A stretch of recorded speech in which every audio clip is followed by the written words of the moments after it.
اللہ اکبر. بات کر کے بیان ختم کرتا ہوں. ایک صاحب جن کا آدھا دھڑ فالج زدہ تھا، آدھا دھڑ ہی ہوتا ہے فالج میں، مجھے کہنے لگے کہ میں دعائیں مانگ مانگ کے تھک گیا، میرا فالج ٹھیک نہیں ہو رہا، مجھے کسی نے کہا ہے فلاں بابے کے مزار پہ جاؤ تو وہاں جا کے دعا مانگو تو یہ دھڑ کیا ہو جائے گا ٹھیک. میں نے کہا جس بابا کی قبر پہ جا رہے ہو آپ کا آدھا دھڑ کام نہیں کر رہا، ان کے دونوں دھڑ کام تبھی تو قبر میں گئے ہیں.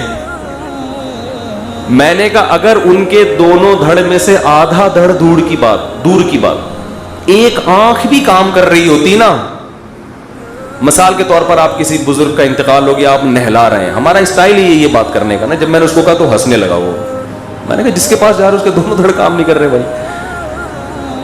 تو میں نے کہا اگر پھٹے پہ ان بزرگ کو جب نہلانے کے لیے لٹایا تھا ان کا آدھا دھڑ کام کرنے لگتا تو جو نہلانے والے ان کے دونوں دھڑ کام نہیں کرتے، مر جاتے وہ خوف سے. آدھا دھڑ تو دور کی بات، اگر ان کی ایک پلک بھی ہلنا شروع کر، مثال وہ آنکھ مار دیتے یوں کر کے، آپ ایسے کر کے آنکھ مارتے، آپ نہلا رہے انہوں نے یوں آنکھ ماری، اس کا مطلب اگلا نمبر کس کا ہے؟ تیرا. آ جا. یہی ہوتا نا. تو غسل دینے والے غسل دیتے، بولتے نہیں بھائی یہ تو بزرگ بھی نہیں لگ رہے ہم کو، یہ ان کی حرکتیں ٹھیک، مرتے ہوئے بھی کیا کر رہے ہیں؟ اشارہ کر رہے ہیں آ جا. مر جاتا آدمی.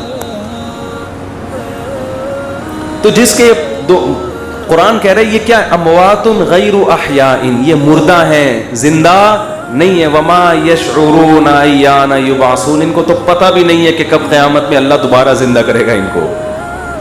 تو حاجت روائی مشکل کشائی کس کے ہاتھ میں ہے؟ اللہ کے ہاتھ. تو ہم یہ بات بھی ہمیں کس نے بتائی؟ اللہ نے. تو اللہ نے بتایا یہ کائنات خود سے نہیں بنی، میں نے بنایا، میں اکیلا ہوں.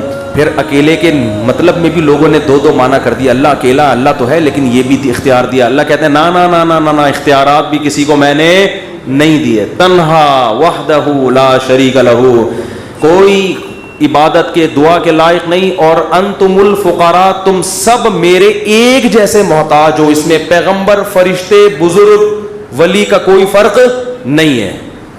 تو یہ ہمارے ایمان کا بنیادی جز ہے. اس کے بغیر کوئی عمل اللہ قبول نہیں کرتا. اس عقیدے کے بغیر دنیا سے چلے گئے تو اللہ نے پیچھے دعا کرنے کی اجازت بھی نہیں دی ہے.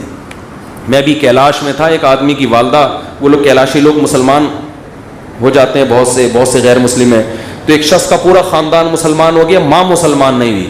تو بہت، میں ان کے گھر بھی گیا، بہت ٹینشن میں تھا. وہ اس کو یہ ٹینشن تھی میری ماں اگر مر گئی تو میں تو اس کے لیے دعا بھی نہیں کر سکتا، اس کو غسل نہیں دے سکتا، اس کا جنازہ نہیں پڑھا سکتا. تو ایمان جس کے پاس نیا آیا ہے اس کو اس ایمان کی اور توحید کی قدر ہے.